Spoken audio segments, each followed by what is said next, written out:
Whitney from EcoVeganGal.com and welcome back to another What a Vegan Eats in honor of Vegan MoFo. Today I'm going to be doing one recipe featuring... Hi, I'm Jason Wrobel, and this is my kitchen that Whitney's going to be taking over, and I'm going to be her chopping monkey and her spice bandit for the next foreseeable future. What ingredient are we featuring? Well, as they say in the South, butternut squash! Somebody told me when I did the poll about what foods people don't like, that they don't like squash. So I think squash, but of all the squash out there, butternut squash is probably the most lovable squash. I think so because it's so versatile. It has a nice sweetness to it. You can roast it, it caramelizes easily.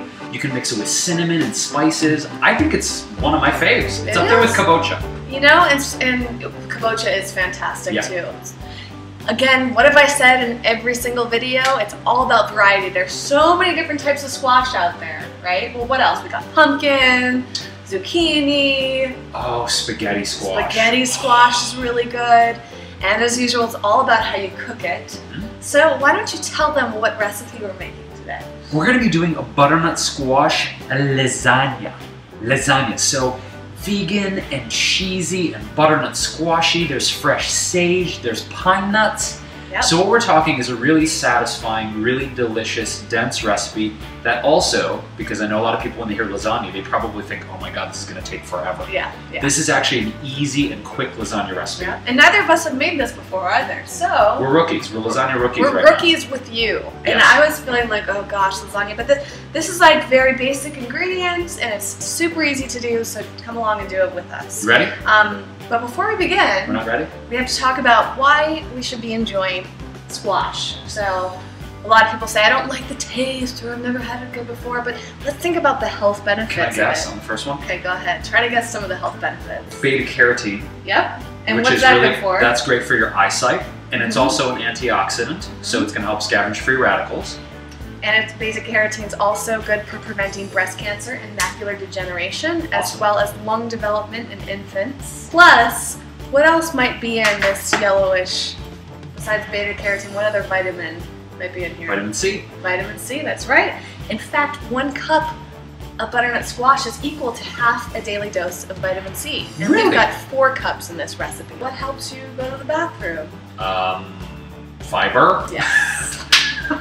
Squash in general, most squash is really good for your colon and your prostate. Awesome. As well as your bones, so probably maybe from the calcium in there. Potassium as well is good for your bone health. Awesome. It's also got B6 in it, which is great for your nervous and your immune system. That's awesome. Folate for your heart health, and it's an anti-inflammatory, which you may have mentioned. It's also really good for PMS symptoms. So there's a lot going on for squash.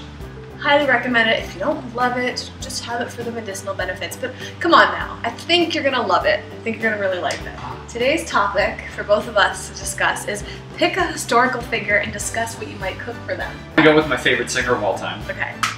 Freddie Mercury from the band Queen. In my opinion, greatest rock singer ever. Soulful, fun, commanding. And I would probably, because he's such a commanding, powerful guy, I'd want to do something like really over the top. It would have to be something really exotic and spicy, like a tangine or like a couscous or something like really exotic and fun and flavorful, maybe with some like golden raisins and some really exotic spices. I don't know if I have a favorite historical figure. You know what you make for them?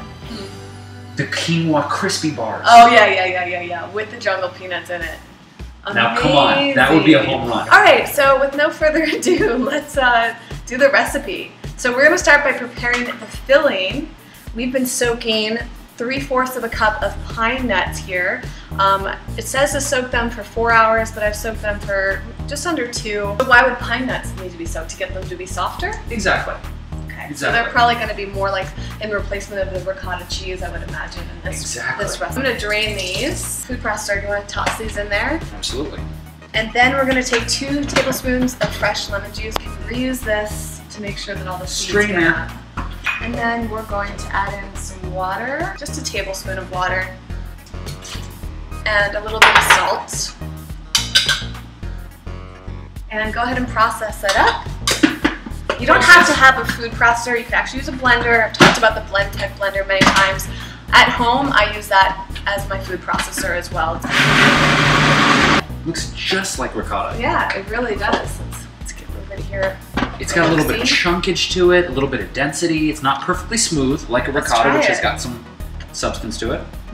Yeah. See, lemon really helps make nuts kind of tart, so you can do this with cashews too. Meanwhile, we've had a pot of water boiling. No specifics on how much water, it doesn't really matter. And we peeled and chopped up 4 cups of butternut squash. This was probably, what, 1 small butternut squash? I was shocked at how much this yielded. So let's get this right in the water. Woo! Slowly here. So we're gonna boil that for about 4 minutes. And meanwhile, we're gonna preheat the oven to 350 degrees. It's been, what, 6 minutes or so? And the butternut squash is all nice and tender. Stop it. We're gonna drain it into this bowl because we're gonna cook the noodles next, and we can reuse the water to cook the noodles. That's my, isn't that clever face? We're gonna use some gluten-free lasagna noodles for this one. You're gonna put that squash in the food processor. Okay, so we're gonna rinse the butternut squash with some cold water. I transfer the hot water carefully back into the pot.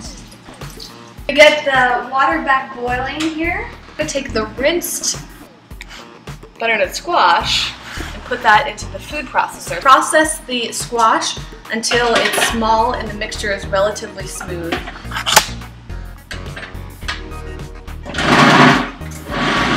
You probably want to pulse, because if you let the thing rip, it's going to get smoother really quickly. 3 tablespoons of fresh sage leaves. It's got almost like a certain bitterness sage to it that I feel like when you pair it with sourness almost. Sour, but when you pair it with things that are naturally sweet when you roast them, like pumpkin or butternut squash, I feel like it has a nice flavor balancing aspect. It helps bring out the sweetness. But it's very reminiscent of like Thanksgiving dishes. It's very common in that. So just pulse it a little bit more. I do believe we have a really good lasagna feeling. Could add in some salt if we wanted, but I think a little bit of salt, yeah. Boost the flavor up a little bit.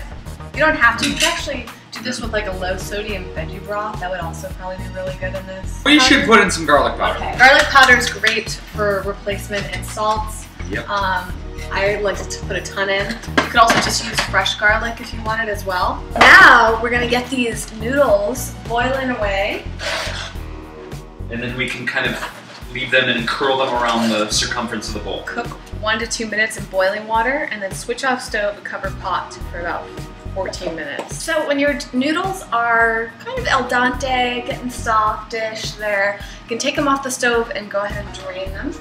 And then we're gonna assemble the lasagna. We're gonna use this glass bottom. We're gonna carefully layer the noodles, and then we're gonna put the butternut squash and ricotta mixture and then some cheese, some vegan cheese on there. Carefully. You can use any vegan mozzarella that you want. Today I'm using the new vegan shreds from Follow Your Heart. They're gluten-free and soy-free. If your noodles stick together after you've cooked with them, you can just go ahead and rinse them in a little bowl of cool water. Alright, so we've got our first layer here. We're going to spread on the butternut ricotta. Then sprinkle on your mozzarella, I'm liking the way this is going. I'm liking where this is heading. Layer it again. All layered up. And we're going to top the rest with some cheese. I'm going to sprinkle a little bit more of garlic powder on top of the cheese and put some oregano on here. Feel free to play around, make this taste however you want. Da, da, da, da. We're going to take out some aluminum foil. And we're going to bake for about 20 minutes. Let's take it out. We're going to take the aluminum foil out and then bake it for another 10 minutes. It smells so good. Cheese is getting nice and soft, but it's definitely going to need a little bit more time. We're going to keep the oven at 350 degrees. Another 10 minutes to go. We let it sit in there for about 15 minutes just to make sure it's all nice and cooked and melty. But ooh, it's nice and soft.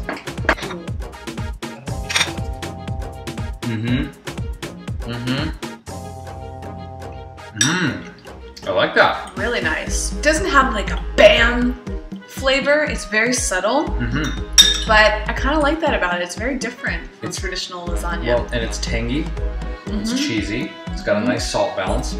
The sage has a delicious flavor here that it lends to it. It actually gets better with every bite. And I bet that the pieces that are in the inside of this are going to be even better than the ones on the outside. There'll be more moisture. Actually, it's getting better with you. Yeah, it does get better. This is nice. This is really nice. And I think that it's a great recipe for people that are on the fence about squash, because the squash doesn't overpower it. Butternut squash adds a nice sweetness to it, but you can play around with all types of squash with this. And it's just got a nice texture. I want to hear what you do to this recipe when you try it, and what do you think about it, how it is, and what you do with it, and if it made you enjoy squash even more than you did in the past. Also, what are your favorite squash recipes for the squash lovers out there, for the people that sometimes like squash? I love hearing from you as always. If you like this video, give it a big fat thumbs up. And be sure to subscribe so you're the first to know when I have another video as part of Vegan MoFo and What a Vegan Eats in general. And check out Jason's channel, which is... It's just Jason Wrobel TV. It's W-R-O-B as in Butternut, E-L, TV. Jason Wrobel TV. He's got great recipes, raw recipes, cooked recipes. If you haven't checked him out yet, you're really missing out. And you can follow us both on all the social media networks. You can find me at ecovegangal.com and Jason at... Jason Wrobel. Thanks so much for watching, guys. Can't wait to hear about this recipe, and I will see you tomorrow with another one. Maybe Jason will be in another. Now that you know what I've got up my sleeve. Because I didn't save him any of that peanut butter soup, and he's a little bummed about that. That's what happens when you're not around. I know. Bye, guys.